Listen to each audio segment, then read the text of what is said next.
I'm Michaela. I'm Brenna, and you're watching The Feminist Frontier. If you've been paying attention to the contemporary feminist movement, you've probably heard the term white feminism or intersectional feminism. These two competing ideologies have been at the center of modern gender activism. You might have heard someone being called a white feminist in the media or in real life. You might have been called a white feminist. What does it mean? Are they calling you racist? Are they being reverse racist? A white feminist isn't a feminist who is white. A white feminist is someone who believes in and or practices white feminism. So, what is white feminism? Are Michaela and I white feminists? Let's break it down.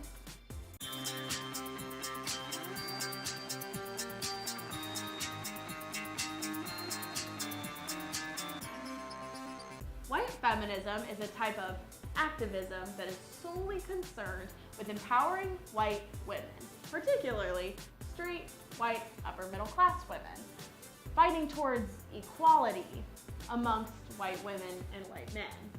White feminism is not interested in dismantling the power structures of, say, racism that work in tandem with sexism to oppress women of color and queer people of color. The goal, be it subconscious or overt, of white feminism is gaining more privileges and power for white women within the existing system. For example, the suffragette movement fought tooth and nail for the women's vote. But when white feminists say women, they only mean themselves. Women of color who were experiencing racist sexism and sexist racism were not welcome in the suffragette movement because the suffragettes were not interested in rights for all women. They were interested in their group having the same rights as white men. That's white feminism. And in many circles, we still refer to 1920 as the year women got the right to vote, even though women of color were not allowed to vote until 45 years later, as if history is really just white history, and as if women's rights are really just white women's rights. That's white feminism. Not only do white feminist gains not include all women, they're often at the expense of other groups of women. For example, in our country, one of the loudest and proudest achievements in the realm of women's rights in history was liberating American women from the torturous prison of the domestic sphere. Housewives felt trapped when they had no life of their own besides creating a sweet family haven for their husbands who were outliving their lives. Understandable. But was anyone else taught about the phenomenon as if it represented the plight of all American women? As if women having careers instead of doing household work was a victory for all women? The reality is that Black women and working class women have always worked outside the home throughout American history. Always. Doing the work that the ladies in the domestic sphere would have considered beneath them.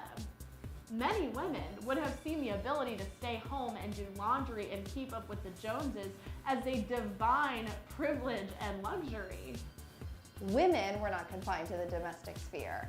Upper class, white housewives were confined to the domestic sphere. But we're taught that upper class white housewives having careers outside the home alongside their upper class white husbands was the great struggle of women's lives. That's white feminism. Haters will say, but weren't white women paving the way for everyone else? Not necessarily. In fact, who's stepping up to perform the oppressive domestic labor that rich white ladies have been liberated from? Their husbands? Working class women of color who are typically paid low wages under the counter by their wealthy white women who hire them. Where's their liberation? Should they celebrate the fact that their female employers now have the opportunity to be career women, even if it is those career women who are, for all intents and purposes, their economic oppressors? Intersectional feminism, on the other hand, says you either believe in equality or you don't.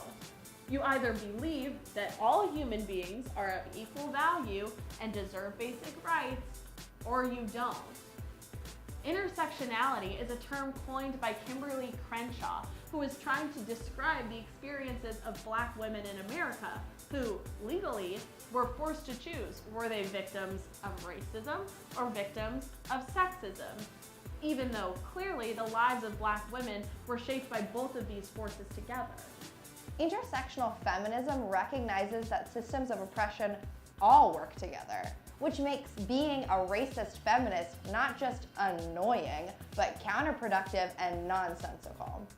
If you think it's okay for different humans to have different human rights based on skin color, ethnicity, class, orientation, physical or mental ability, immigration status, etc., how can you demand that other people stop making those distinctions based off of gender? The problem isn't gender. The problem is inequality. And if you are a white woman and you consider yourself a feminist, but you don't care about racism, classism, anything besides gender, you don't have a problem with inequality. You just don't want your group specifically to get the short end of the stick. You're okay with oppression, you just don't want to be oppressed personally. Only when it is made unacceptable to afford different human beings different human rights. Only then will we all be safe and free. So long as oppression of any kind is tolerated, we are all at risk. So if feminism is about ending sexism, sexist exploitation, and oppression, white feminism is about ending sexism, sexist exploitation, and oppression against white women. If you don't care about racism or classism or homophobia, you are not a feminist. You're a white feminist, and that is not the same thing. Thank you for watching The Feminist Frontier. We hope we left you with something to think about. Please let us know your thoughts, opinions, etc. in the comments below, or email us anytime at thefeministfrontier@gmail.com. For more feminist magic, feel free to follow us on Instagram and like us on Facebook. And don't forget to subscribe. See you next week.